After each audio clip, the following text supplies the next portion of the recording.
Follow us sa aming bagong channel na Aswang Confessions. Kita-kits, don't forget Aswang Confessions.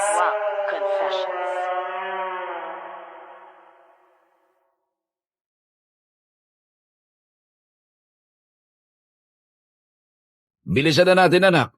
Masyado na tayong ginabi. Mag-alas 9 na yata eh. Kakainis talaga doon. Ang tagal natin naghintay tapos wala tayong napala. Mamimigay ko nun ng abono pero may pinapaboran naman. Dapat nga di na pinapayagan yung ibang mga andun eh. Pumipila para sa libreng abono. Kahit malaki naman ang mga lupa't kinikita. Kainis? Nakakainis isipin. Pero, ganun talaga sa bansa natin eh. Tayong mga may hirap ang lalong naghihirap. Paano na ngayon yan, Tay? Kulang pa naman ang abono na meron tayo. Wala tayong magagawa. Kailangan nating umutang uli. Eh kung magtrabaho na lang kaya ako sa syudad, Tay. Nasa hustong gulang naman na ako eh. Pwede na ako mamasukan kahit tindera sa mga mall. Hindi kita pipigilan kung talagang gusto mo yan, Flora. Pero ayoko namang gawin mo yan para lang buhayin ako. Malakas pa naman ako eh. Gawin mo kung sa palagay mo ay ikaayos yan ang buhay mo. Oh, ano yun? Kambing? Tunog na sasaktan, Tay. Baka kambing ni Namang Lando yun. Doon, Tay. Doon galing yung tunog. Silipin siguro natin. Mamaya, ano na yan? Sige. Mukhang malapit na. Pero, anong amoy yun? Napakabaho. Parang bulok na karne. Ewan ko lang, anak. Ayun, Tay. Banda ron. Hindi. Huh? Totoo ba itong nakikita natin? Anong klaseng nilalang yan? Ha? Anong ginagawa niya sa anino ng kambing? Sigbin. Sigbin. Siguradong sigbin yan. Hinihingip niya ang dugo ng kambing sa pamamagitan ng anino. Umalis na tayo, anak. Baka makita pa tayo niyan. Tay, nakita niya na tayo. Lagot na. Halika na, Flora. Takbo!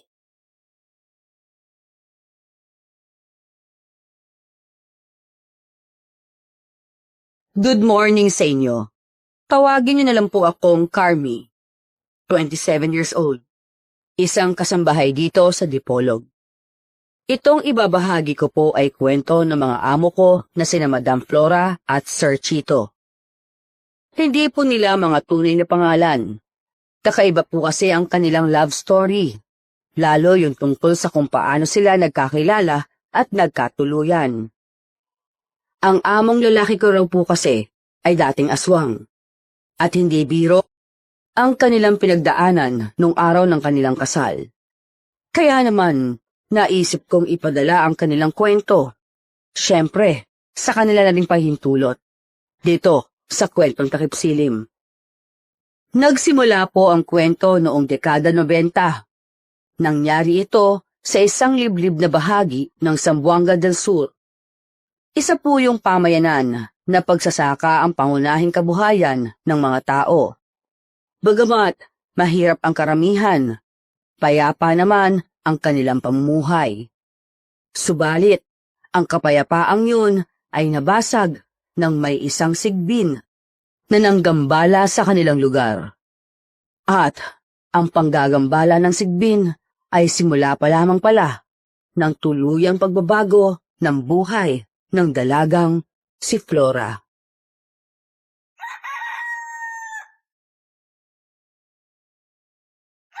Sigurado ba kayo sa nakita ninyo, Manding?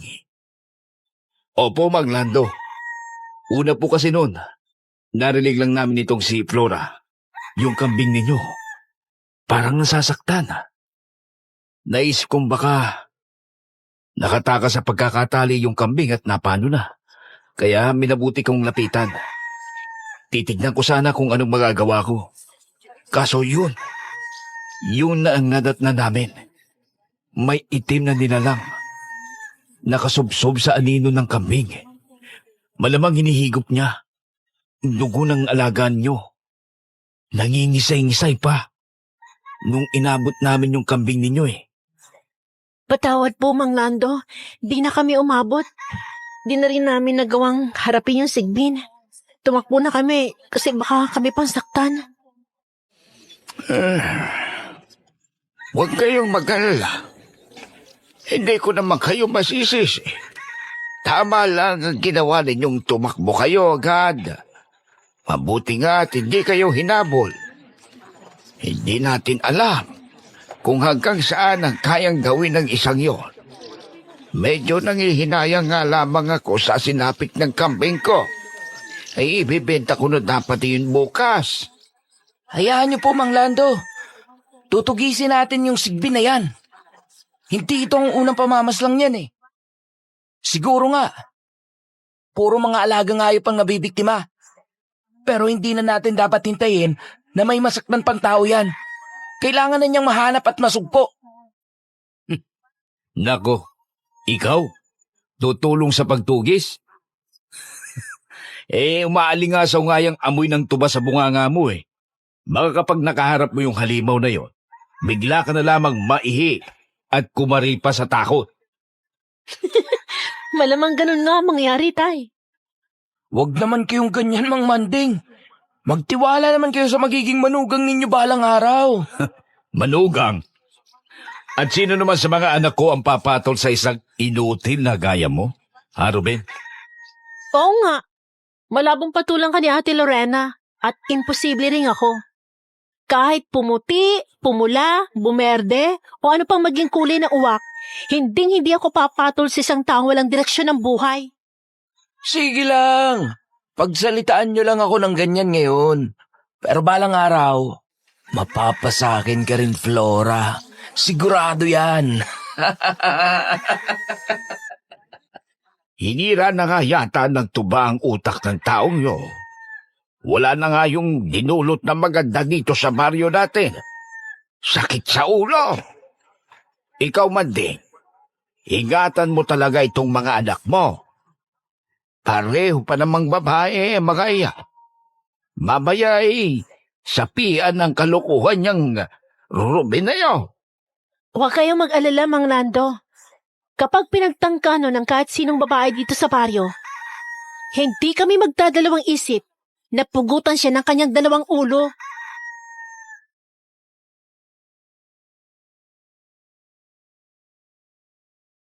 Sinabi niya talaga yon? Kapal naman ang mukha ng mokong na yon. Sarap nga pong sabunutan kanina, ate. Kala mo kung sino ko makapagyabang. Nako, sana nga hanapin niyang sigbin at kapag nakaharap na niya, ubusin ang halimaw ang dugo niya. Sana talaga. Teka, sino yon? Ay, may tao sa may kawayanan natin. Gusto yata mangunang kawayan. Nakita niya na tayo. Pinapalapit tayo.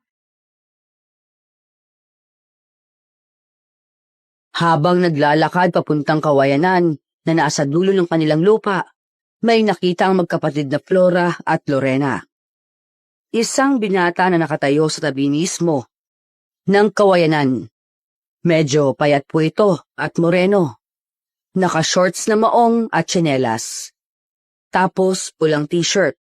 May hawak din itong isang puting sombrero. Magandang umaga po sa inyo. Alam niyo po kung kanino itong mga kawayan dito? Sa amin yan eh. Bale, nasa likod tayo ngayon ng maliit naming gulayan. Mangingi ka ba ng kawayan? Oo, sana eh. Siguro mga 5 nito. Kahit bayaran ko na lang. Sige, kuha ka lang. Tsaka, di na namin tatanggihan ng bayad. Kailangan namin pambili ng abono eh. Aanin mo nga pala yung kawayan. Ha? Gagawin kong hawla. Hawla? Ba't kawayang tinik ang gagamitin mo? May kawayan naman sa malapit na hindi masyadong maraming tinik eh. Mas madali ka makakagawa kung yun na lang gagamitin mo. Hindi tumugon ang binata. Sa halip ay sinuot lamang nito ang sombrero yumuko at nagkamot ng batok.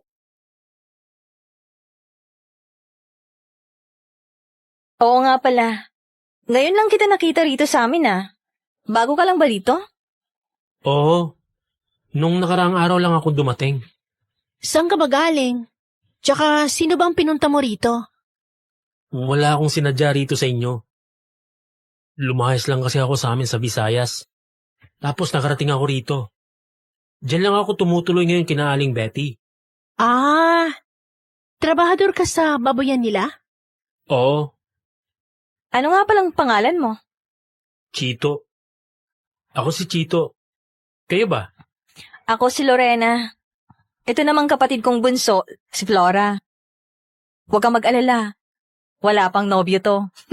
Oti naman eh. O siya, sige na. Mag-aani lang kami ng gulay. Kuha ka lang dyan ng kawayan. Salamat sa inyo. Habang nag-aani ng mga gulay, ay tanaw lang nila ang binatang si Chito. Nakatuon lang ang pansin nito sa pagputol ng mga kawayang kailangan niya. Mukha naman itong mabuting tao, pero mahiyain.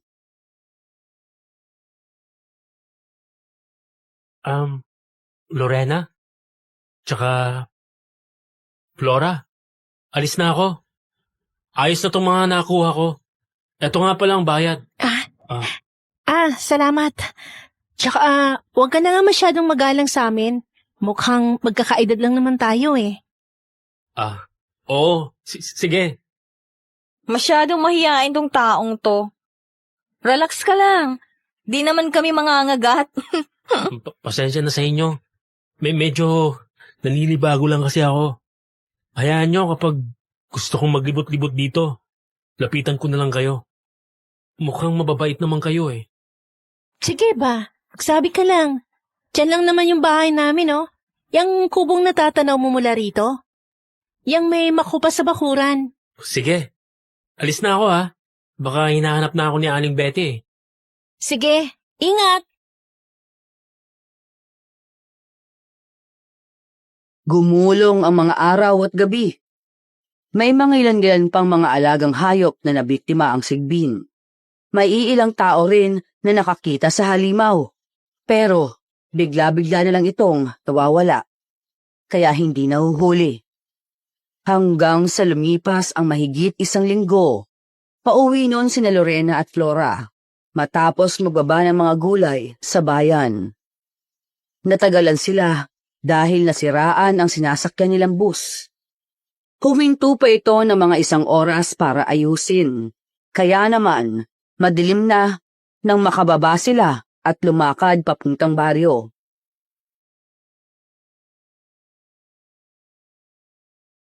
Kakainis!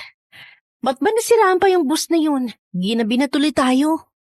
Yun na nga eh. Di naman tayo makalipat ng sasakyan kasi sayang ng pamasahe. Delikado pa naman ang gabi dito sa atin ngayon. Bilisan na natin, ate. Kinakabahan na ako eh.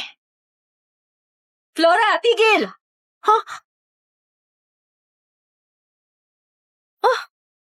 Anong meron sa kabayong yun? Bakit bigla na lang nagtatakbo mula sa kung saan? Ate, may kung ano yata ron. Teka, anong amoy yun? Napakabaho! Nagtaka ang 2 dalaga sa kabayong bigla na lang tumawid sa kanilang harapan. Pagkatapos nun, ay may narinig silang kaluskos sa pinagmulan ng kabayo at may naamoy din silang masangsang mula roon. Ilang sandali pa, bigla na lang nilang naaninag ang napakapulang mga mata bago tuluyang lumabas sa damuhan ang isang malabangungot na nilalang. Anong klaseng hayop yan? Ba't ganyan ang itsura? Ha? Ang sigbin! Yan ang sigbin, ate! Anong gagawin natin? Makakatakbo ba tayo palayo sa halimaw na yan? Diyos ko! Sa wakas! Tatagpuan din kita! Huwag mo silang gagalawin! Ako ang pagtuunan mo ng pansin! Sigbin! Chito? Gusto mo ng pagkain, di ba? Gutom ka? Halika! At may ibibigay ako sa yung magugustuhan mo. Eto oh, tignan mo at amuyin mo. Napansin ng dalawang dalaga na may dalang bote si Chito. Hindi nila alam ang laman nun kasi madilim at medyo malayo ang binata. Lumingon kay Chito ang sigbin at umangil ito. Chito! Napapalo ka na ba? Palalapitin mo sa'yo ang halimaw na yan? Huwag kayong mag-alala. Alam ko kung paano hulihin yan. Diyan lang kayo. O mas mabuting umuwi na kayo. Chito! Andiyan na siya! Mag-iingat ka! Habulin mo ako! Nang makitang papasugod na sa kanya ang sigbin, ay mabilis nang tumakbo si Chito pasuot sa damuhan. Hinabol siya ng sigbin. Naiwan sina Flora at Lorena sa daan. Ano kayang binabalak ng taong yun? Hindi ko alam.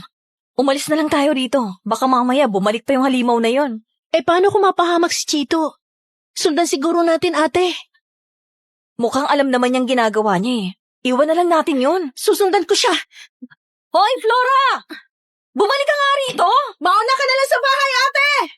Ano ka ba? Hindi pwede yon! Teka lang, sandali! Tumakbo ang magkapatid papunta sa kung saan sumuot si Chito at ang sigbin. Nakailang minuto rin sila bago nila nakita ang binata. Nakatayo ito sa tabi ng isang hawlang gawa sa kawayang tinik. May bitbit na isang banga. Wala ang sigbin sa paligid.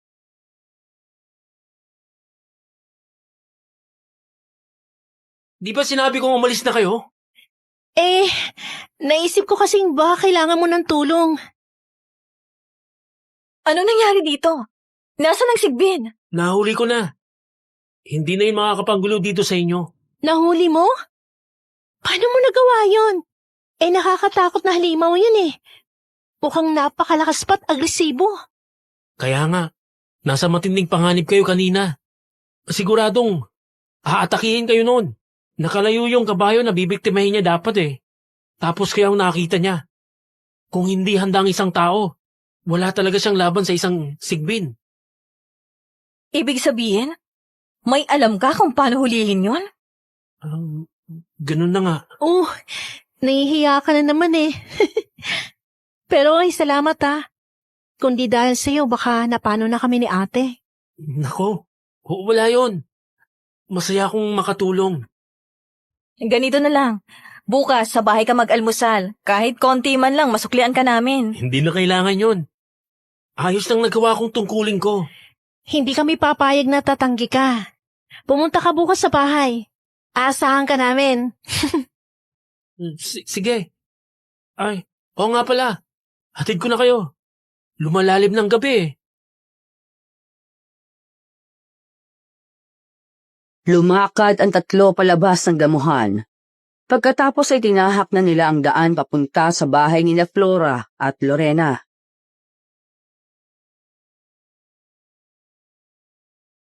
Uy, Chito, paano mo nga pala nahuli ang sigbin? Oo nga. At saan mo nalaman kung paano huliin ang ganong nilalang? Delikado yun eh. Sa pagkakamali mo lang, sigurado tapos ka. Ha? May alam lang talaga sa mga aswang ang pamilya namin. Tapos, hinuli ko siya gamit yung hawla na ginawa ko. Ginamit ko yung kawayang kinuha ko sa inyo. Epektibo kasi yun para kulungin ang mga aswang at mga sigbin. Tapos may ginawa akong ritual para tuluyan siyang ipasok dito sa banga. Ipinakita ni Chito ang bitbit niyang banga sa dalawang dalaga. Medyo maliit lang po yun. Siguro, mas malapad lang ng kaunti sa isang palad.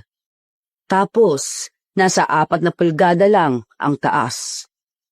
Ang takip ay naiikot para hindi basta-basta nabubuksan. Kulay itim po iyon at may nakaukit na kung anong mga simbolo.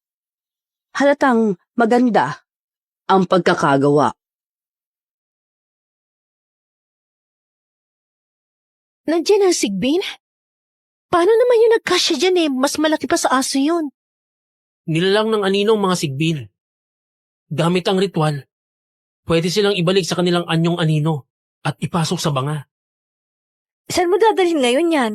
Hindi mo naman pwedeng basta na lang yan ilagay sa kung saan. Nakakatakot. Baka may magbukas niyan at mapakawalan ng halimaw. Itatago ko lang. Doon lang muna to sa tinutuluyan ko sa ngayon. Tapos, ibibigay ko sa mga mapagkakatiwalaang tao. O nga pala, may pakiusap lang sana ako sa inyong dalawa. Pakiusap? Ano yun? Wala sana makakaalam sa ginawa ko. Sekreto lang natin to, ha? Maaasahan mo kami, Chito. Di ba, Flora? Oo, pangako. Wala kami pagsasabihan. Maraming salamat sa inyo kung ganun. Teka, si Ruben yun ah. Kakainis. Ba't ba kailangan pa nating makasalubong yung sira-ulong yan? Aba. Tingnan mo nga naman ang pagkakataon. Talagang nakasalubong ko pang aking hero at ang kanyang magandang ate. Ano bang kailangan mo, Ruben? Lubayan mo na nga kami. Uwi na kami. Kailangan ko? Siyempre ikaw.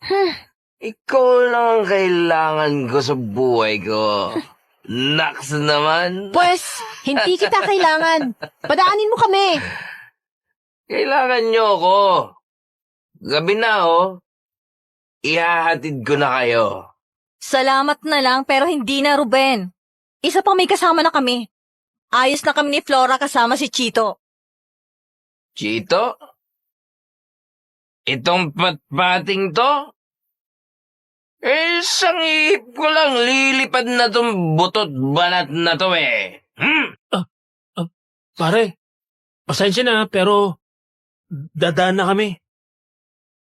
Inuutusan mo ko, ha? Inuutusan mo ko? Hindi naman sa ganun. Ruben, ano ba? Tigil mo na nga yan. Di ka naman inaano yung tao eh. Ba't ba pinagtatanggol mo tong kutong lupang to? Nanliligaw ba sa'yo to? Ha? Ang dumi ng utak mo? Oo, naniligaw siya sa akin at malapit ko na siyang sagutin. Kaya kung ako sa'yo, tumabi-tabi ka na. Sagutin? Ganun. Aagawan mo ko, ha? Aagawan mo ko? Etong sa'yo! Ruben, itigil mo yan! Nagulantang sina Chito at ang magkapatid nang biglang suntukin ni Ruben ang binata. Sinubukan siyang awatin nina Flora at Lorena, ngunit hindi tumigil ang lasing. Sa halip ay tuloy-tuloy pa nitong pinagsasapak si Chito. Si Chito naman ay hindi gumanti. Sa halip ay siniguro lang nitong ligtas ang hawak na banga.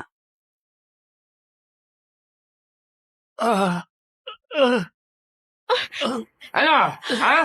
Magtatanda ka na, ha? Magtatanda ka na! Ayaw mo talagang tumigil ha? Hetong sa'yo!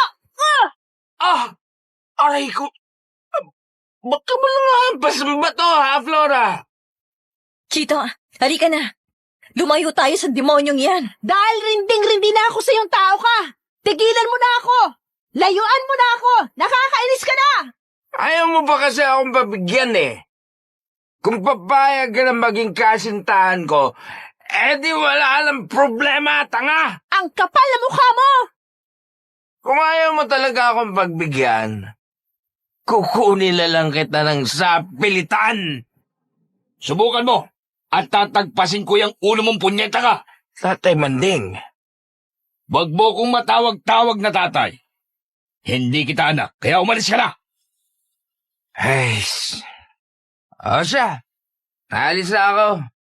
Umiinit ang mga ulo nyo Sa susunod na lang ulit, mahal ko. Wag ka na makalapit-lapit uli sa mga anak ko. Flora, Tay, alalahin natin si Chito. Inakay ni Tatay Manding ang binata papunta sa kanilang bahay. Doon ay agad siyang inasikaso ng magkapatid. Kapwa nag-aalala dahil sa pagkakabugbog ni Chito.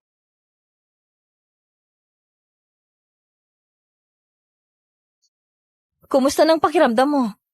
Huwag niyo na akong alalahanin. Ayos na ako. Salamat. Pasensya ka na talaga, ha, Chito. Nadamay ka patuloy sa problema namin sa taong yon. Huwag kayong humingi ng tawad sa akin. Hindi naman kayo nanakit sa akin eh. Wala kayong kasalanan. Siguro nga, hindi kami nanakit sa'yo, pero dahil pa rin sa amin, kaya ka kinagalitan ng baliw na yun. Ano ba kasing nangyari? Ba't nga ba kayo natagalan sa bagwe? Nasiraan po kasi yung sinasakyan naming bus, Tay. Matagal na ayos, kaya kami ginabi. Nung naglalakad na kami, nakasalubong naman namin tong si Chito. Nagmagandang loob lang naman siya na ihatid kami pa uwi. Kasi nga delikado ng panahon ngayon. Tapos ayun, nakasalubong namin si Ruben sa daan. Tito ang pangalan mo, hindi ba? Bago ka nang dito sa baryo namin. Sinasabi ko sa iyo, Totoy, kailangan mo mag-ingat sa lokong yon na si Ruben. Malala pa sa sigbin yun. Napakatagal na naming problema yun dito sa baryo. Hindi naman namin mahuli-huli. Kasi, anak ng maperang magsasaka. Pero kung ako lang, matagal na dapat binura ang pagbumuka ng hayop na yun eh. Lalo pat, ang anak ko ang nakukurso na daan nun. Tay, huwag nga kayo masyadong maras magsalita. Mamaya niyan, matakot sa'yo si Chito eh. Totoo naman eh. Tsaka ba't naman siya matatakot sa akin? Bakit? May ginawa ba siyang hindi maganda sa inyo? Tatay naman eh. Biro na. Huwag kang mag-alala, Totoy. Mukhang mabait ka namang tao eh.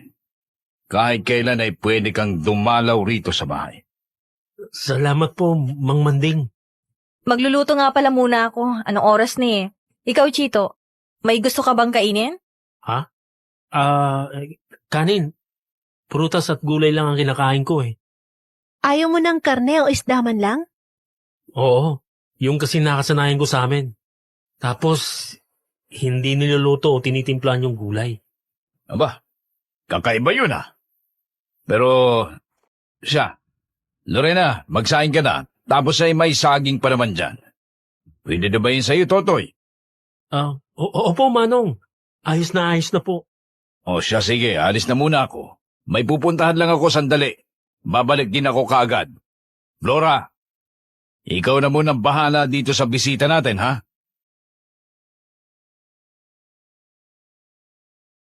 Nagsaing si Lorena at umalis si Tatay Manding. Kaya naman, si Flora na lamang ang naiwang kasama ni Chito.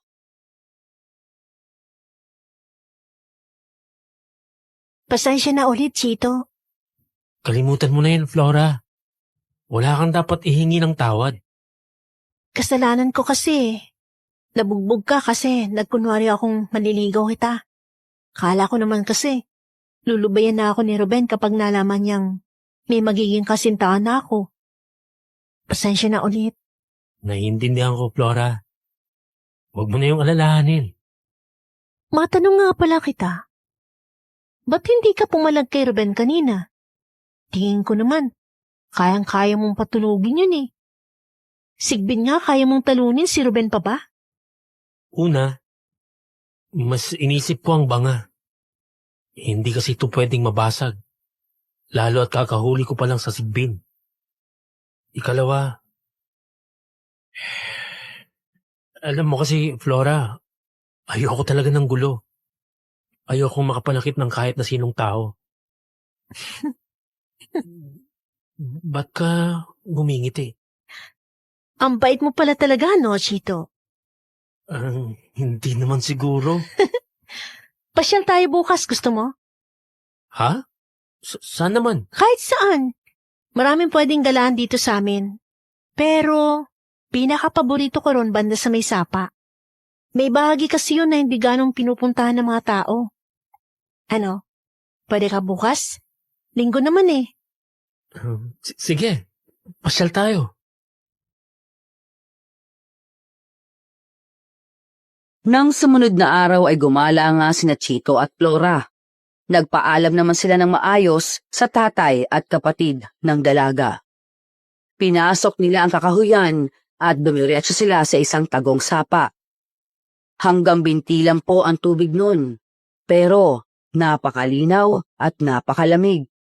Napakaganda rin ng lugar, lalo at doon sila sa bandang hindi masyadong pinupuntahan ng ibang mga tao. Ang ganda pala talaga rito, no? Preskong paligid. Oo. Kaya gustong-gusto namin ni ate dito. Lalo kapag walang gawain sa bukid. Nakakawala ng problema. Teka, may tao. Tao? Si Manang Anyang. Ang albularya dito sa amin. Magandang umaga sa inyong dalawa. Magandang umaga rin po, Manang. Kumusta po kayo? Ayos lang naman ako. Sino ba itong kasama mo, Flora? Hindi ko pa siya nakikita sa baryo. Siya po si Chito. Kakalipat lang niya sa baryo.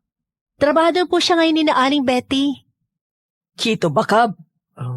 Opo, Manang. Ako po si Chito. Malamig sa tabi ng sapa. Pero, nang sandaling yon, ay nakaramdam ng dagdag na kakaibang labig si Flora. Kakaiba po kasi ang titig ng albularya kay Chito. Hindi naman po yun matalas, pero tipo ng tingin na parang inuusisa ang kaluluwa ng binata. Hindi nga po nakapagpigil si Chito. Napayoko ito at napakiskis ng palad. Hindi ko matukoy kung anong eksakto. Pero may nararamdaman akong kakaiba sa iyo. May itinatago ka mula sa mga tao. Wala naman po, Manang. Ano po bang ibig niyo sabihin, Manang Anyang? Hindi ko pa masasabi kung ano talaga. Ni hindi ko pa matukoy kung masama ba o hindi. Pero wag kang mag-alala, iyo. Hindi naman ako basta-basta nang husga ng walang batayan. Sana nga lang, ay wala ka namang masamang pakay dito sa payapa naming baryo. Hindi sumagot si Chito. Nanatili lang itong nakayuko. Si Flora naman ay kinakabahan na sinasabi ng matanda. Subalit, bigla niyang naisip na baka ang tinutukoy nito ay ang kaalaman ni Chito tungkol sa mga aswang at sigbin.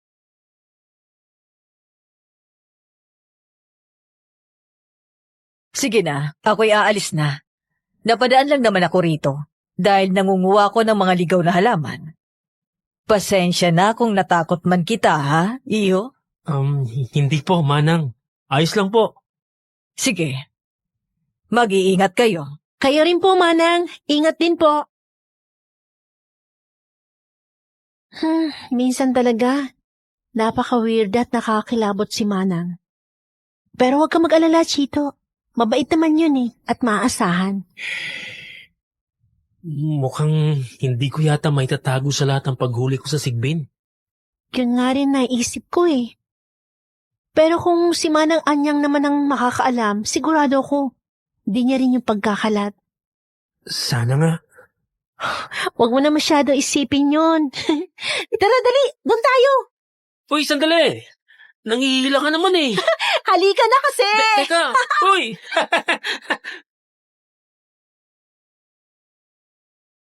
Naging masaya ang araw na yon para sa dalawa. Sa mga sumunod na araw at buwan din, ay lalo pa silang naging malapit sa isa't isa. Lumipas pa ang mahigit 1 taon, tuluyan na nga pong naging sila. Kasabay nun ay humupa na rin ang takot ng mga tao tungkol sa sigbin. Hindi na kasi ito ulit nakapambiktima pa. Ang hindi nila alam, may paparating pa palang mas malalang delubyo sa baryo. Chito! Chito! Si Flora? Ba't siya nandito? Teka, sandali, mahal! Andiyan na! May problema ba, Flora? Ba't namumutla ka yata? Chito, may natagpo ang patay na baka. Ang sabi ng mga tao, aswang daw ang pumatay. Ano? Aswang? Oo, wakwak kasi ang tiyan at nawawala yung ibang lamang loob. Hindi. Hindi maganda to. Sana mali ako. Sana. May sinasabi ka, mahal? Ha? Wala mahal ko. Tara, punta natin.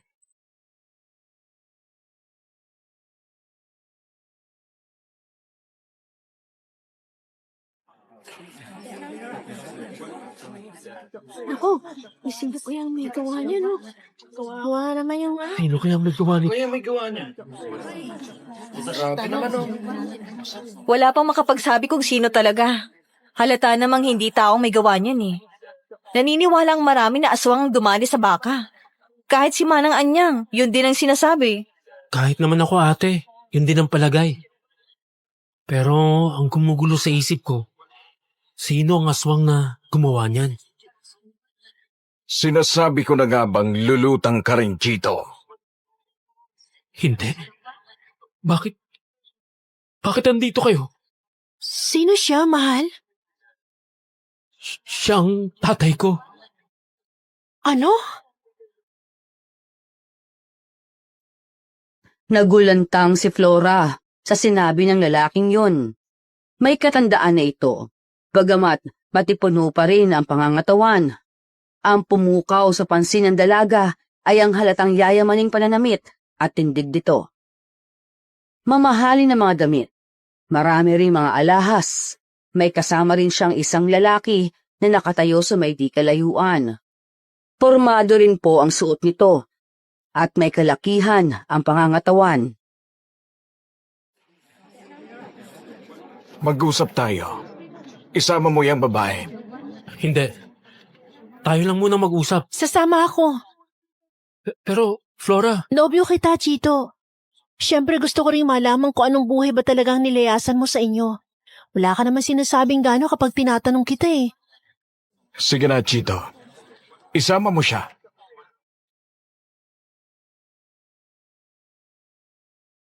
Walang nagawa si Chito kundi ang pumayag. Pumunta sila sa tinutuluyang kubo ng binata, malapit sa babuyan. Nakabuntot sa kanilang tatlo ang kasamang lalaki ng tatay ni Chito. Nalaman ni Flora na tauhan pala iyon ng angkan ng kanyang nobyo.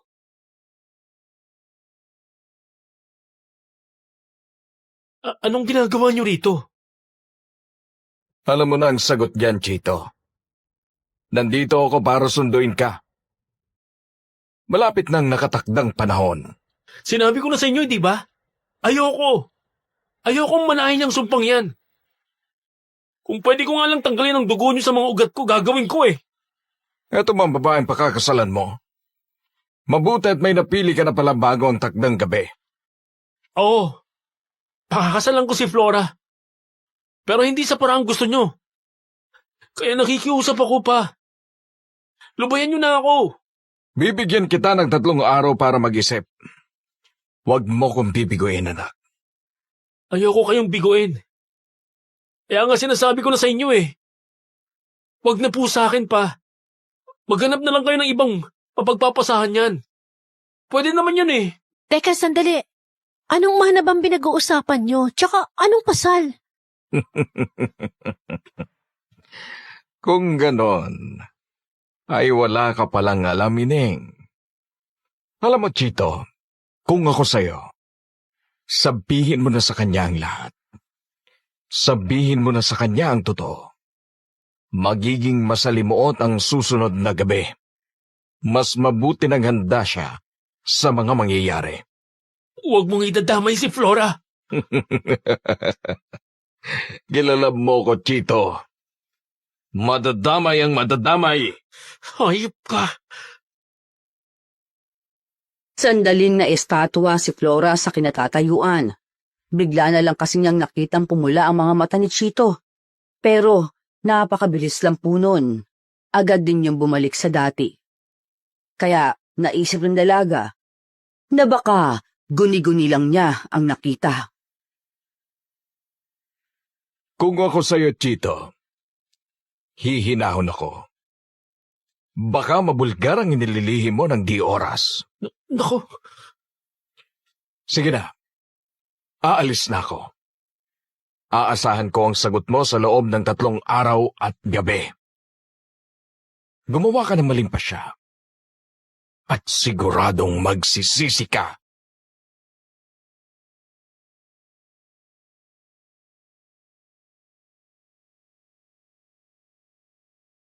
Chito, ano ba kasing tinutukoy niyo ng papa mo? Anong ipapamana niya sa'yo? Flora, maniwala ka sa akin.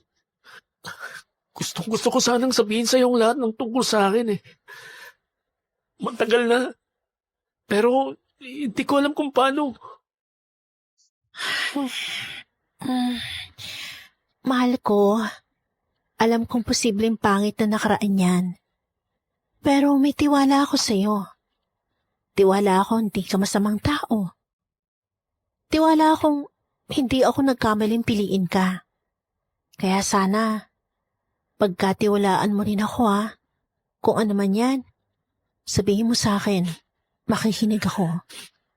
Sasabihin ko sa iyo, mahal, na mag-iipon lang ako ng dagdag lakas ng loob. Hindi kasi talagang madaling sabihin ng lahat. Alam kong mahihirapan kang tanggapin to. Basta, sabihin mo lang kapag handa ka na. Sana lang, hindi pa huli ang lahat sa oras na yon. Mukhang nagmamadali ang tatay mo eh. Sa ngayon, Flora, iwan mo na lang muna ako. Huwag mong mamasamain. Gusto ko lang ng panahon para makapag-isip. Magtiwala ka sa akin. Kunting panahon lang, mahal. Kung makakatulong yan sa'yo at sa atin, sige. Basta mangako ka.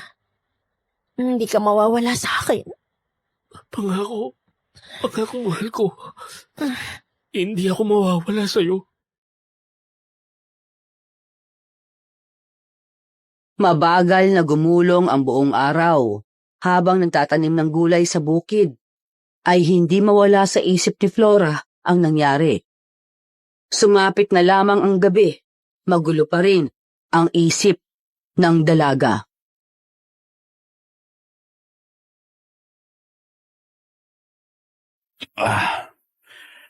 Nakausap ko sandali yung kasama ng tatay ni Chito. Nalaman kong napakayaman pala ng kanilang angkan. Ang tatay pala ni Chito ay si Sir Castor. May-ari ng iba't ibang mga negosyo sa Visayas at kahit dito sa Mindanao. Kung ganun kayaman si Chito, bakit lumaya siya sa kanila? Hindi ko rin talaga alam, ate. Wala naman sinasabi sa akin si Chito eh. Pero sa narinig ko kanina sa usapan nila, mukhang may ayaw siyang manahin. Di kaya may illegal na negosyo yung Castor. Sa pagkakakilala nga natin kay Chito mabuti naman siyang tao. Malabong gustuhin niya ang mga ganong bagay. Ayoko na lang muna isipin yan, tay. Hihintayin ko na lang si Chito na magsabi. Ayaw mong isipin, pero kanina pa gumugulo sa utak mo. Kung ganyan kailangan niyo na mag-usap na dalawa. Humingi muna si Chito ng konting panahon para makapag-isip, tay. Ayoko muna abalahin yung tao. Magulo ng isip niya ngayon eh. Mukhang mabigat yata talagang pinagdadaanan niya ngayon Oo, malihim siyang tao. Pero hindi naman siya ganyan na bigla-bigla na lang humihingi ng panahon para mapag-isa. Ano yun? Narinig ninyo? Ang ano po? May kung sino sa bakuran, ate. Wala naman akong narinig. Meron nga. Sinong nandiyan sa labas? Walang sumasagot. Sinong nandyan? Sumagot ka! Baka naman may hayop lang na napadaan. May mabilis na tumakbo sa silong natin. Anong amoy yun? Napakabaho. May naggugulo sa mga manok natin. At ang amoy na yun. Hindi. Amoy bulok na laman. Amoy ng sigbin. May sigbin na naman. Sino yun? Huwag ninyong pagbubuksan. Ano man ang mangyari. Huwag ninyong bubuksan yan. Bakit naman po, Itay? Kung tao yan, magsasalita yan at magtatawag. Kung tao, kung hindi, sigbin. Kumakatok ba ang mga sigbin? Hindi lang ang sigbin ang may ganong masangsang na amoy, anak. Tatay naman diretsuhin niyo na nga pong sasabihin niyo. Aswang. Inaaswang tayo. Ano? Bakit naman tayo aaswangin? Wala namang bata, buntis, o may sakit dito sa atin. Teka, Flora? Buntis ka? Ate naman hindi no. Wala pang nangyayari sa amin ni Chito. Ginakalat pang kinambit to. Sandali. Kukuha ko ng itak. Kayong dalawa, kumuha kayo ng asin. Lubhang kinilabutan ang mag-aama sa nang aaswang sa kanila. Dali-daling hinablot ni Tatay Manding ang itak sa kusina. Si Flora naman ay kinuha ang lagayan nila ng asin at tumabi sa kanyang ate Lorena. Sino ka? Anong kailangan mo sa amin? Sumagot ka! Mukhang ayaw talaga niyang paawat, Tay. Baka masira niya na yung pinto. Hindi ako natatakot sa'yo. Pumasok ka rito at galawin kami. Hindi ako magdadalawang isip na tagpasin ang ulo mo. Magsalita ka! Sino ka at anong kailangan mo? May aso? Mukhang umalis na yung nanggugulo sa labas. Wala na rin yung kung anong masangsang na amoy. Tay, huwag na muna natin buksan ang pinto. Delikado. Baka nagkukunwari lang yun. Pero kanino kaya yung kumahol na aso? May tao kayong nakakita sa aswang sa labas? Huwag na muna talaga natin buksan ang pinto. Hanggat hindi pa tayo nakakasiguro. Mahirap na. At baka mapahamak pa tayo. Magdamag nananatili ang mag-ama sa loob ng kanilang bahay. Ni hindi sila halos makatulog dahil sa matinding pagkabahala. Pangambang baka biglang bumalik ang kung ano o sino mang nangalampag sa kanilang pinto. Dagdag pa sa kanilang pangamba ang kakaibang katahimikan sa labas.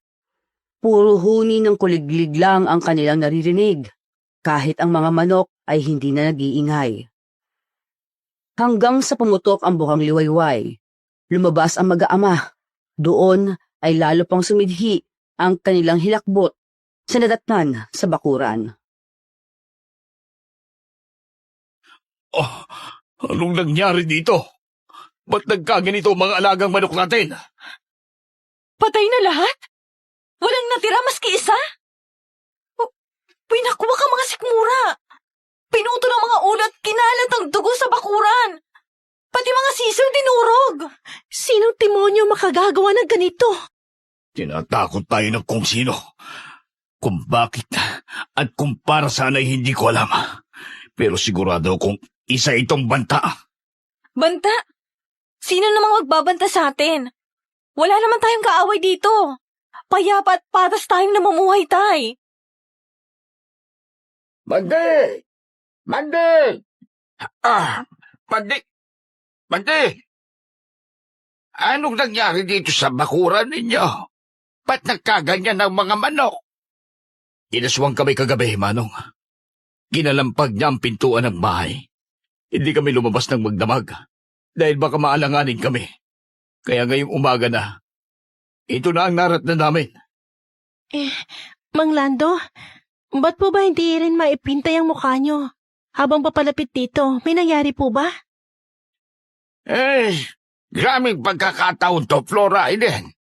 Si Ruben kasi, binagkakakalat niyang may nakita siyang aswang sa kakawiyang kagabi.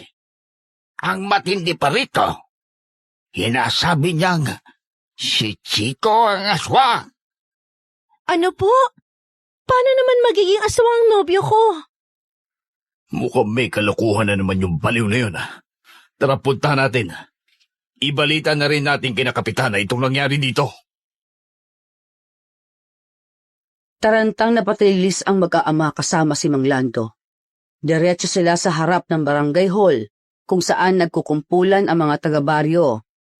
Sa gitna ay nakatayo si Ruben at ang barangay kapitana. Pati si Chito ay naroroon din, nakayuko at natatakpan ng puting sombrero ang muka.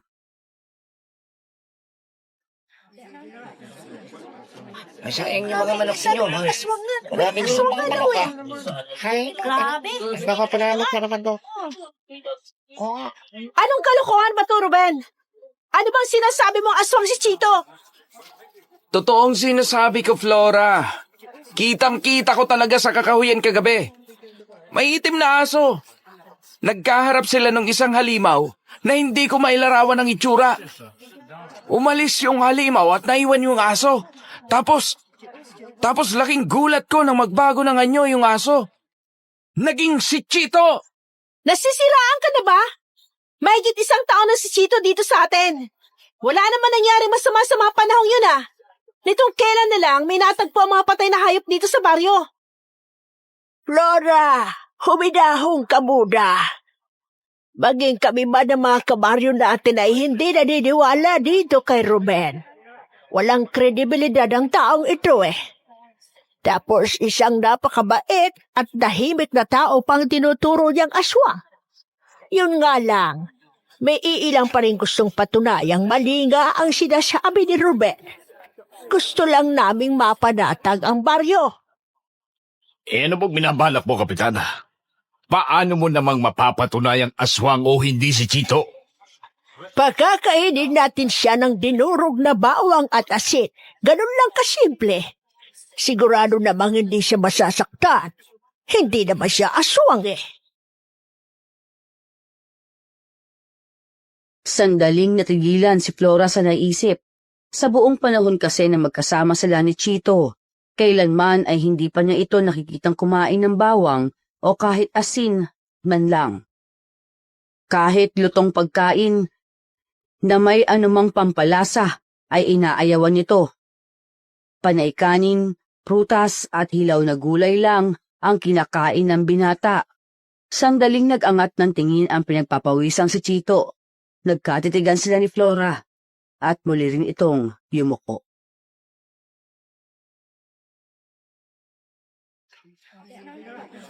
Sige na, Chito. Para matapos na ang kahibangan nitong Ruben na to.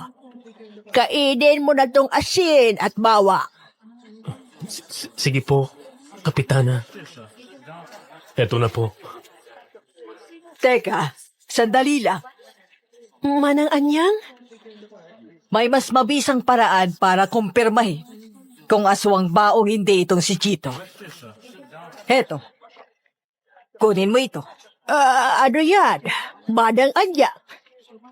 Isang espesyal na langis. Isang patak lang yan. Siguradong mabibisto ang isang aswang. Agad lalantad ang kanyang tunay na anyo. Kaya malalaman natin kung totoo bang aswang ang binatang ito o hindi. Nung sandaling yon ay hindi nakalagpas kay Flora ang makahulugang tinginan nila Manang Anyang at ni Chito. Nag-uusap ng palihim ang kanilang mga mata. Bago pa man mamalaya ni Flora, ay binuksan na pala ng binata ang botelya ng langis at uminom siya mula roon.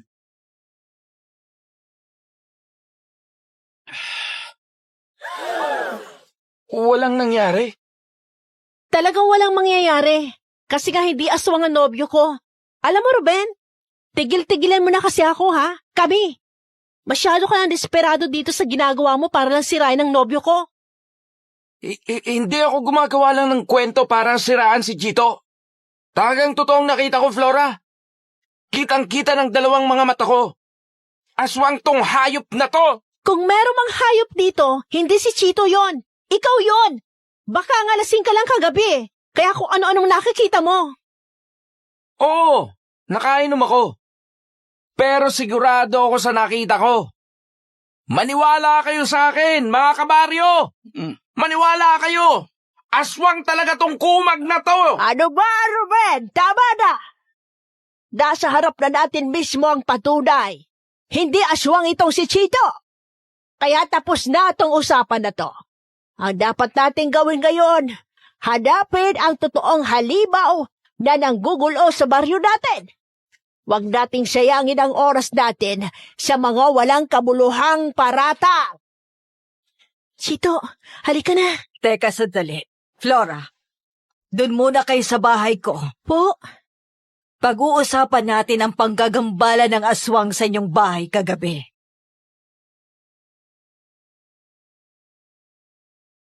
Matapos ang gulong sinimula ni Ruben, ay sumama sina Chito at ang mag-aama sa bahay ng albularya. Naroroon yon sa kakahuyan, malapit sa Tagong Sapa.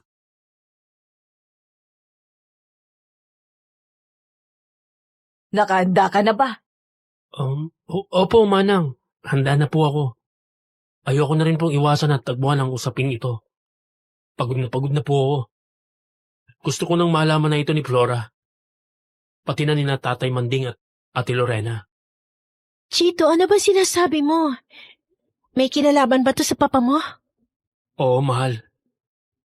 May kinalaman to sa kanya. Sa pinagmulan kong angkan. At sa buong nakaraan ko. Ang totoo kasi, pagkatapos natin mag-usap kahapon, dito ako dumiretso kay Manang Anyang. Siya lang kasi ang alam kong mahihingan ko ng tulong. Ano ba kasing meron dito kay Chito, Manang? Uda, gusto kong sabihin sa inyong hindi masamang nilalang si Chito. Hindi siyang pumatay sa mga hayop. Hindi rin siyang nanggulo sa inyo kagabi. Teka po, sinasabi niyo po bang... Totoong isang aswang si Chito. Seryoso ba kayo dyan, Manang? Paano po mangyayari yun? Eh di ba nga, uminom siya ng langis kanina? Simpleng mantika ng baboy lang yon na kinulayan ko ng katas ng alugbati. Dali-dali kong ginawa para isalba si Chito sa mga kabaryo natin. Pero, paano... Bakit? Ay, hindi.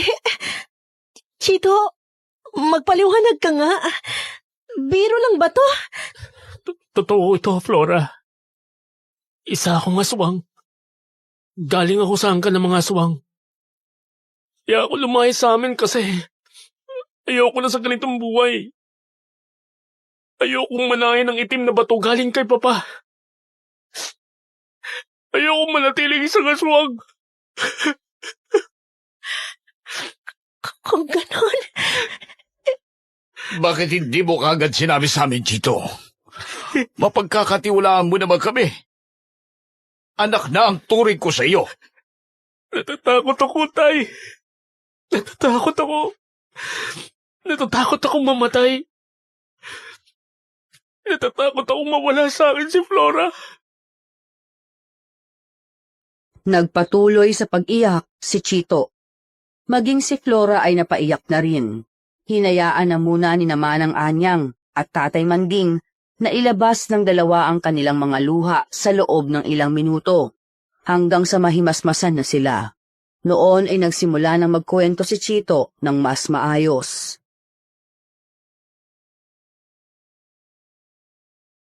Totoong nakita ako ni Ruben na nagbago ng anyo.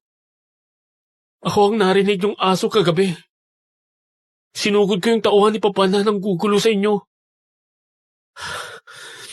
Lumaki ako sa angkan ng mga aswang.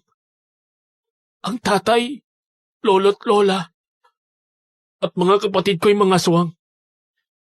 Karamihan din sa pinakamalalapit na tauhan namin ay mga aswang. Pero hindi ang aking nanay. Si Mama ay isang purong tao. Purong tao ang mama mo. Kung ganon, bakit niya pinakasalan ng papa mo? Napusuan ni Papa si Mama. Ang problema, isang napakasahol na nilalang ng papa ko. Kaya naman pinilit niya si Mama. Tinakot niya na papatayin niya ang mga magulang at kapatid nito kapag hindi siya pumayag sa kasal. Bakit naman isang taong pinili ng papa mo? Nahihirapan kasi makabuo ng supling ang dalawang aswang na mag-asawa, ate. Mas garantisadong magkakaanak si Papa kung isang taong mapapangasawa niya. At yun din ang nabanggit niyang kasal natin, tama? Oo, Flora. Ang gusto ni Papa, sa bisperas ng kasal ko, ay ipapasa niyang itim na bato sa akin. Bagay na ayokong mangyari. Hindi ko nga lang inaasang matutuntun niya ako rito sa sulok ng Mindanao. Nailagay ko patuloy kayo sa matinding panganib. Ikaw, ang pamilya mo at ang buong baryo. Mapatawad niyo sana ako. Wala kang dapat ihingi ng tawad, Chito. Di mo naman kasalanan na ipanganak ka sa ganong sitwasyon eh. Ang mahalaga, hindi mo tinanggap ang kapalaran bilang aswang. Tama si Flora, Totoy. Ang mahalaga doon, mabuti ka bilang isang tao. Ano nang nangyari sa mama mo ngayon? Ang totoo, ate. Dahil sa kanya, kaya naging buong pa siya kung lumayas.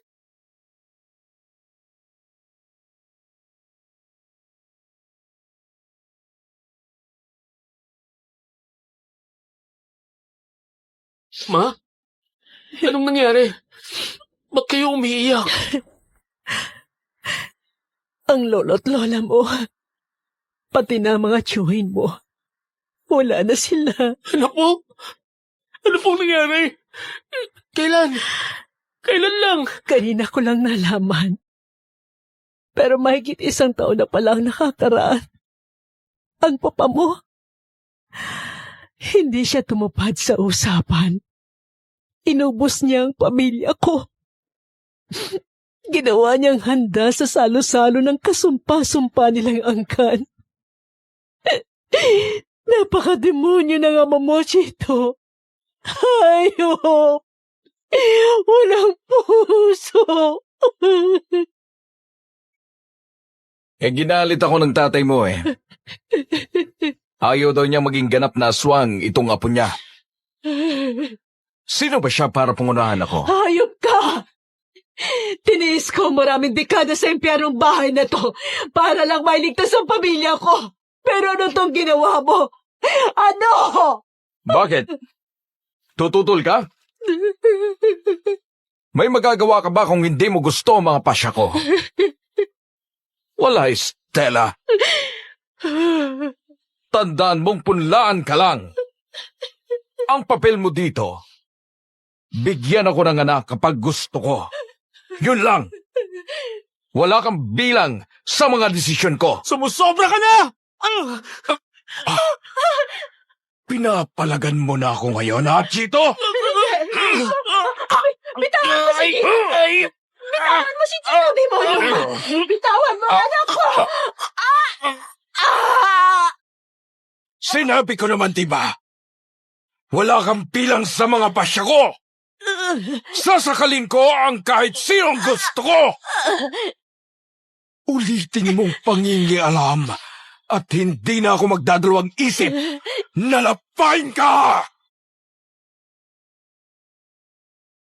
Nung gabing yun, ay kinulong ni Castor ang kanyang mag-ina sa kwarto. Ang gusto niya ay ang magtanda ang mga ito at wag na siyang suwayin. Subalit, nagawang sirain ni Chito ang bintana. Pinili nilang mag-ina ang tumakas na sa buhay nilang malabangungot.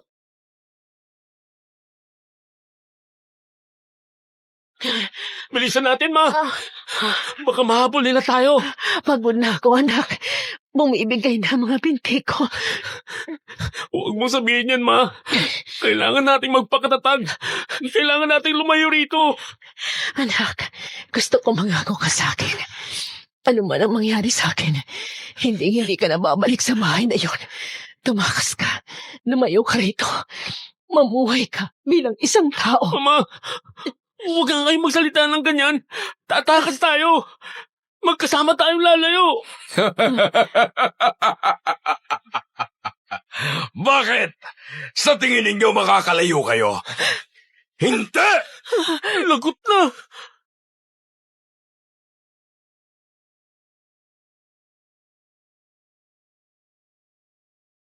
Sa gabing yon, ay namatay si Mama. Inubos siya ng papa ko sa harap ko mismo. Noon din ipinangako ko sa sarili kong hindi ko tatahakin ang landas ng pagiging aswang. Kaya ginawa kong lahat. Makatakas lang sa impyernong lugar na yun. Gusto kong tuparin ang hiling ni Mama. Diyos ko, Oy, paano yan? Nasundan ka na ng demonyo mong tatay dito. Ano gagawin natin para lubayan ka niya? May tutulong ba kami? Isa lang po ang alam kong paraan, Tay Manding. Kailangan kong mawalan ng halaga para sa kanya. Kailangan hindi na ako maging karapat-dapat para magmana ng itim na bato. Paano naman mangyayari yon? Hindi ko po ipipilit kung ayaw nyo, ha. Pero, kailangan ko pong maikasal sa isang simbahan at mabindisyonan na isang pari. Pagkatapos nun ay, tutulungan daw ako ni Manang Anyang para tuluyang matanggal ang dugong aswang sa katawan ko. kasal? Ikakasal tayo? Ang problema lang, desperado si Castor. Kaya kung papayag ka man, Flora, kailangan ninyong maikasal sa lalong madaling panahon. Kahit wag muna nating isipin ang mga legal na proseso, ang unahin muna natin ay ang mabindisyonan kayo.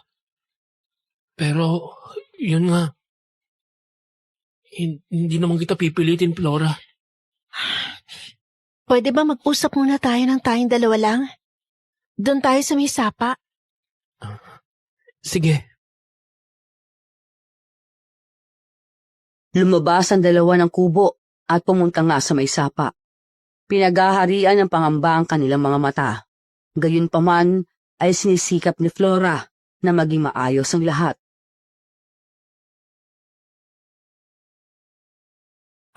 Chito, Flora, napakaseryoso ng mukha mo. paano hindi ako siseryoso? Napakabigat na problema itong kinakaharap natin, Flora. Nasa matinding alanganin tayo. Halika nga rito. Payakap nga.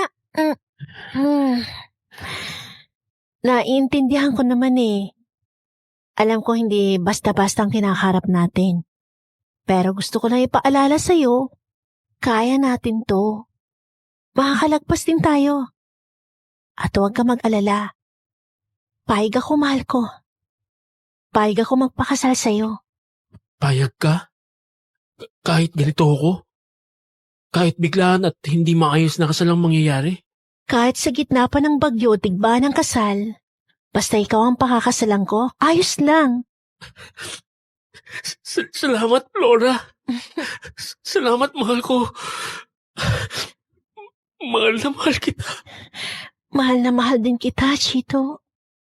Sinasabi ko na nga ba nandito kayo eh. Ruben?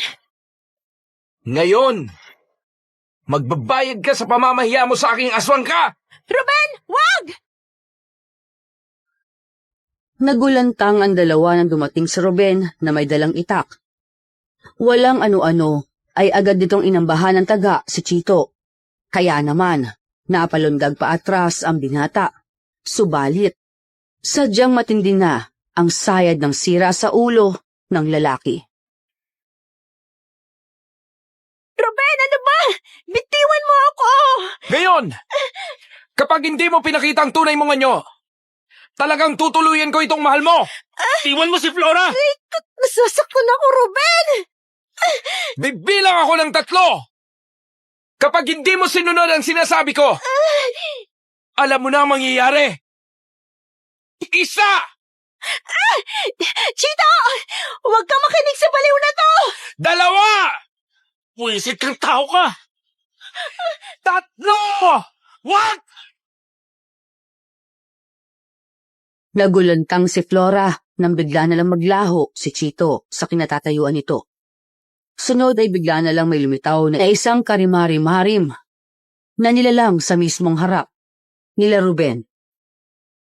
Napakapula ng mga mata nito at itim ang balat. Bigla nitong hinablot ang kutsilyo mula kay Ruben. Sa isang iglap, hinila rin ng halimaw mismo ang lalaki. Ibinuka niya ang napakalaking bunganga, may matatalim ng ngipin sa harap ng mukha ni Ruben. At inamba mahaba niyang mga kuko sa leeg nito. Wag! Wag! Maawa ka sa akin! Wag! Wag! Wag! Wag! Chito, ikaw ba talaga yan? Saktan mo ulit si Flora at hindi na kita patatawarin. Oo! Oo! Chito, Pasensya na kung natakot ka, Flora.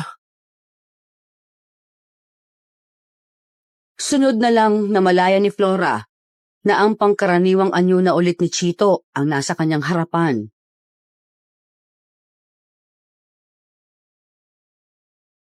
Ayoko na sanang gawin yun. ano ka ba? Ayos lang yun. Dapat lang sa kanya yun. Wala namang maniniwala sa kanya kapag pinagkalat niyang aswang ka eh. Sa pa, di siya dapat natin problemahan ngayon. Kung sa bagay, Pero, nakakatawa yung itsura ni Ruben kanina ha. Namutla na parang papel. Naihi pa nga yata sa pantalon niya eh. pinipilit ako eh.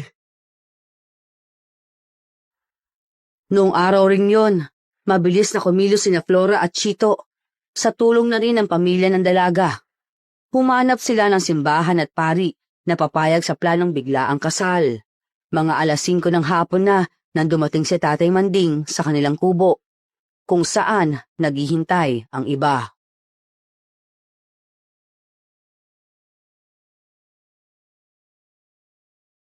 Tay, may nahanap po kayong pumayag? Oo, meron. Pumunta raw tayo ron.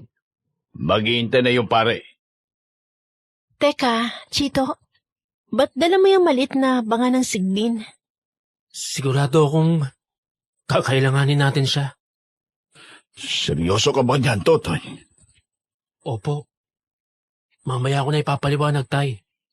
Tara na po. Agad nang lumakad sina Flora, Chito, Lorena at Tatay Manding. Palubog na po ang araw nun, kaya halata ni Flora ang kaba sa mukha ng nobyo. Kaba na nagkaroon din ng kabuluhan noong malapit na sila sa simbahan.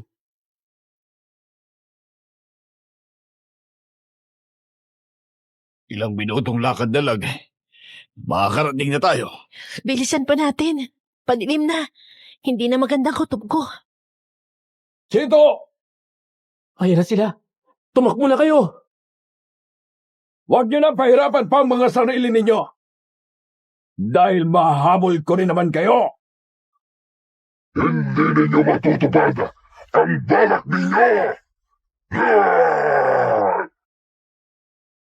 Binilisan nilang lalo ang takbo nang magbago na ang anyo ni Castor. Subalit, agad ding nalundagan ng halimaw si Chito. Ang tauhan naman ng mayamang negosyante ay nag-anyong aswang na rin at sinugod sina Tatay Manding. Napaka-inutil mo, anak. Manakasananay mo walang kwenta. Kapangyarihan at yaman. Tatalikuran mo. Tanga ka ba? Huwag na huwag mong pagsasalita ng masama si Mama. Demonyo! Buwisit kang bata ka! Heto pa!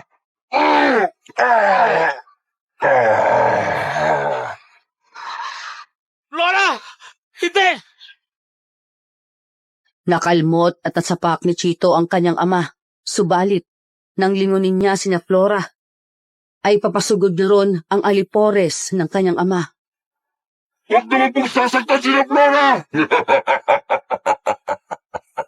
Wala ka na magagawa, Chito.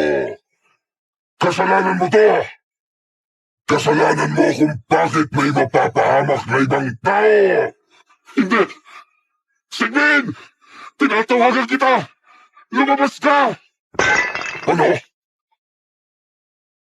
Hinagis si Chito ang banga sa isang bato.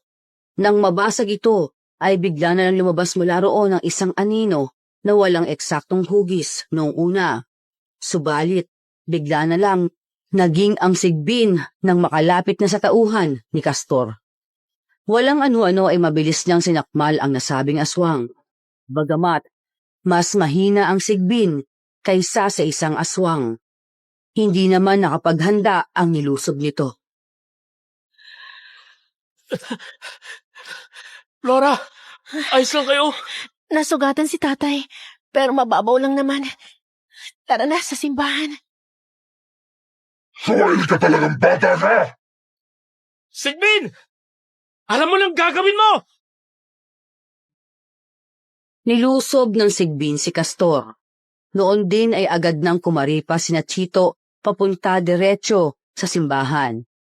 Alam ng binatang hindi magtatagal ang nahuli niyang Sigbin sa kanyang ama. Chito! Bumalik ka rito! Hindi!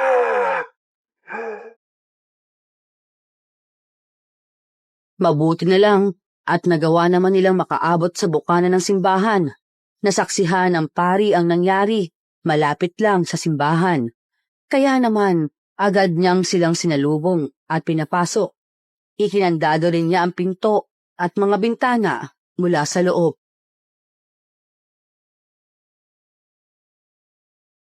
Nakita ko ang mga nangyari. Hindi ako makapaniwalang totoo pala ang mga sinabi mo kanina, Manding. Kaya nga po. Kailangan na nating magmadali, Father. Baka mamaya niyan may magawa pang hindi maganda yung halimaw na yon. Chito, Iho, handa ka na ba? Handa na po ako, Father. Sige.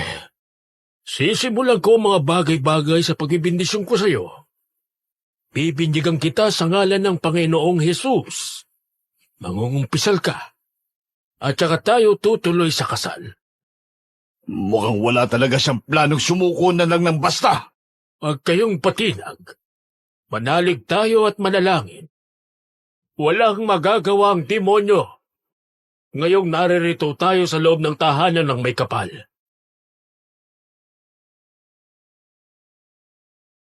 Sinimulan nga po ng pari ang pagbibinyag kay Chito. Sunod ay ang kumpisal bago tumuloy sa mismong kasal. Habang nagpapatuloy ang seremonya, ay walang tigil ang pangangalampag ni Castor sa mga bintana at pinto.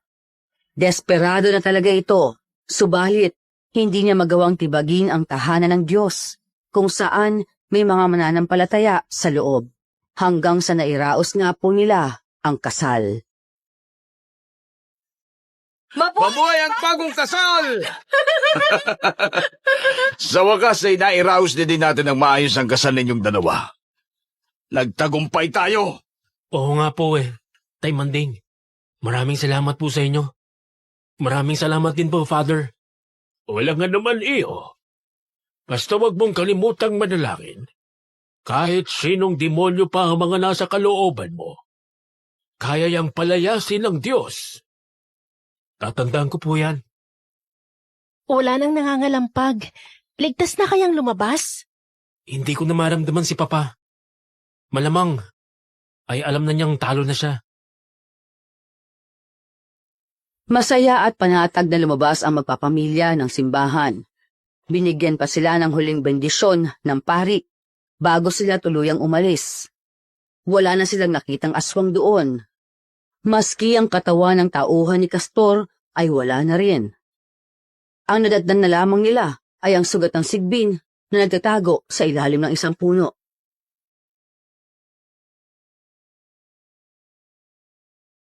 Huwag kang mag-alala. Ibibili kita ng bago at mas magandang banga. Busog ka rin sa sariwang karne at gata ng nyog mamaya. Ayos? Seryoso ka bang ginawa mong alaga yung Sigbin? Mas madali para sa isang aswang na mag-alaga ng Sigbin. Mabuti na rin to para hindi na siya magpagala-gala at makapaminsala. Kapag napaamo na kasi ang isang Sigbin, mananatili niyang tapat sa'yo hanggat pinapakain mo ng maayos. Mabuti talaga at natapos na rin ang problema. Hindi ba talaga magugulo uli ang tatay mo, Chito? Hindi na po, Itay. Maghahanap na ulit ng ibang mapapangasawa at mapupunlaan yon. Kaya lang naman desperado yun na maibalik ako dahil hindi madali ang proseso para magkaroon ng bagong tagapagmana.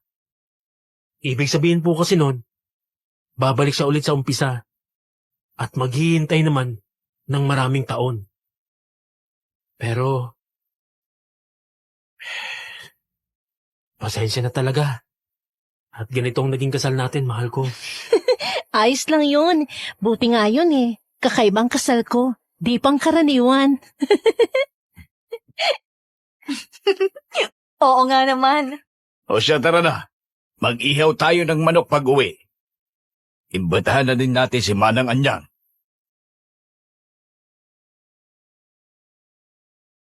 Nang sumunod na araw ay isinagawa naman ni Manang Anyang ang ritual ng pag-aalis ng dugong aswang mula kay Chito.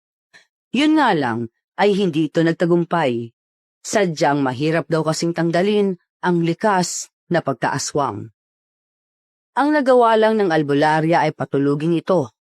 Kailangan lang hindi makatikim ng dugo ng tao, si Chito, upang hindi magising ang kanyang pagkaaswang. Simula po noon ay naging mapayapa at masaya ang pamumuhay ng kanilang pamilya. Naging payapa rin po ang baryo. Kahit ang problema nila kay Ruben ay nalutas na rin. Tuluyan po kasi itong nasiraan ng bait. Matapos sindakin ni Chito. Hindi na ito nakakapagsalita at naging sobrang magugulatin. Hanggang isang araw, natagpuan na lang itong patay sa sariling kwarto. Nagsikap naman ang dalawa ng husto hanggang sa makapagtayo na nga ng iilang mga negosyo. Yun nga lang po, mas minabuti nilang huwag nang mag-anak. Gustong masiguro ni Sir Chito na walang magmamana ng tulog na dugong aswang mula sa kanya. Sa halip ay nag-ampon na lamang sila ng 2 mga supling. Iyon po ang kwento ng mga amo ko. Alam kong totoo yun. Dahil buong pamilya mismo ni Ma'am Flora ang nagsasabing totoo iyon. Bukod pa, nasa kanilang bahay hanggang sa ngayon ang banga ng sigbin. Ako mismo ang naatasang mag-iwan ng karne at gata ng niyog sa kwartong kinalalagyan nito. Hindi ko pa nakikita mismo ang sigbin, pero tuwing bumabalik ako ron ay simot na ang mga lalagyang iniiwan ko. Hanggang dito na lang po itong kwento ko. Sana po ay nagustuhan ninyo. At sana rin, kinapulutan natin ito ng mahalagang aral. Anong dilim pa man ang iyong buhay, hindi pa huli ang lahat upang tahakin mo ang matuwid na landas.